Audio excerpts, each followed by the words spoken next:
کچھ لوگ ہمارے جذبات کے ساتھ اتنا برا کھیل کھیل جاتے ہیں کہ ہمارا انسانیت پر سے اعتبار ہی اٹھ جاتا ہے۔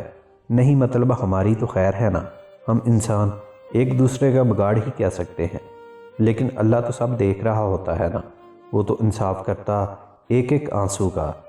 جب وہ ہمارے ایک ایک آنسو کے بدلے ہمارے سارے گناہ بخش دیتا ہے تو اسی کے بندے کو جب کوئی پل پر رلائے تو وہ کیسے برداشت کرے گا؟ میں محبت سے کوئی واسطہ نہیں پالتا، اگر تم پھر بھی مجھ سے محبت کر بیٹھے ہو تو بتاؤ، میں تمہاری فاتحہ کا انتظام کر دیتا ہوں۔ زندگی کے فیصلے سبھی اپنی جگہ، لیکن مجھے چند لمحے دے دینا بچھڑنے سے ذرا پہلے۔ تمہارے لمس کی مٹی سے میں مانوس ہونا چاہتا ہوں۔ بے ترتیب آنسوؤں کی چند بوندے سیاہ کرتے میں جذب ہونے کو مچلتی ہیں، تمہارے بازوؤں کے دائرے محسوس کرنے ہیں بچھڑنے سے ذرا پہلے۔ جو اللہ کے فیصلوں پر راضی ہو جائے اس کو کوئی غم نہیں رہتا ہے۔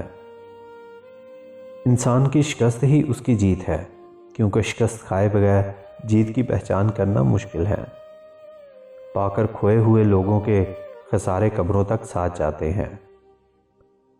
ٹھوکریں زہر تو نہیں جو کھا کر مر جائیں۔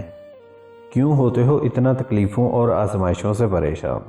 ہمارا رب سب بہتر کرنے والا ہے، کیونکہ ہمارا رب بے شک ان سب کو دور کرنے والا ہے، اور ہمارا رب تو رحمان اور رحیم ہے۔